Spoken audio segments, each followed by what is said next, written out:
രാഷ്ട്രീയ, സാമൂഹിക, സാംസ്കാരിക രംഗങ്ങളിലെ അതുല്യപ്രതിഭയും മുൻ മന്ത്രിയുമായിരുന്ന ടി എച്ച് മുസ്തഫയുടെ നാമധേയത്തിൽ രൂപീകരിച്ചിട്ടുള്ള ടി എച്ച് മുസ്തഫ ഫൗണ്ടേഷന്റെ ഉദ്ഘാടനവും രണ്ടാം ചരമവാർഷിക അനുസ്മരണ സമ്മേളനവും ജനുവരി 31 ശനിയാഴ്ച വൈകിട്ട് 5 മണിക്ക് പെരുമ്പാവൂർ ഫാസ് ഓഡിറ്റോറിയത്തിൽ നടക്കുമെന്ന ഭാരവാഹികൾ വാർത്താസമ്മേളനത്തിൽ അറിയിച്ചു.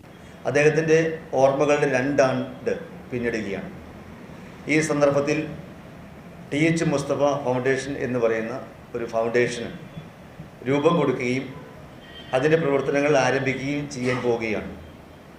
ഈ 2ാം ഓർമ്മ ദിനത്തിൽ ടി എച്ച് മുസ്തഫ ഫൗണ്ടേഷൻ്റെ ഉദ്ഘാടനവും അനുസ്മരണവും നാളെ ജനുവരി 31 തീയതി വൈകിട്ട് 5 മണിക്ക് പെരുമ്പാവൂർ ഫാസ് ഓഡിറ്റോറിയത്തിൽ വെച്ച് ആദരണീയനായ MP നമുക്കേറെ പ്രിയപ്പെട്ട ശ്രീ KC വേണുഗോപാൽ നിർവഹിക്കുകയാണ്.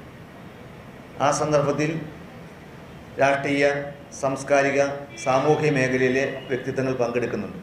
ഫൗണ്ടേഷന്റെ ചെയർമാൻ കേരള ഹൈക്കോടതി retired judge justice CK Abdul Rahim അധ്യക്ഷത വഹിക്കുന്ന സമ്മേളനത്തിൽ all India Congress committee general secretary KC Venugopal MP ഫൗണ്ടേഷന്റെ ഉദ്ഘാടനം നിർവഹിക്കുമെന്നും ഭാരവാഹികൾ കൂട്ടിച്ചേർത്തു. 2ാം ചരമവാർഷിക അനുസ്മരണ സമ്മേളനത്തിൽ അങ്കമാലി ഭദ്രാസനം ഹൈറേഞ്ച് മേഖലാ മെത്രാപ്പൊലീത്ത doctor Elias Mor Athanasios, Kunnathunad MLA advocate PV Srinijin, Kochi mayor advocate VK Minimol, Ernakulam ജില്ലാ പഞ്ചായത്ത് പ്രസിഡന്റ് KG രാധാകൃഷ്ണൻ എന്നിവർ സംബന്ധിക്കുമെന്നും ഭാരവാഹികൾ വാർത്താസമ്മേളനത്തിൽ കൂട്ടിച്ചേർത്തു.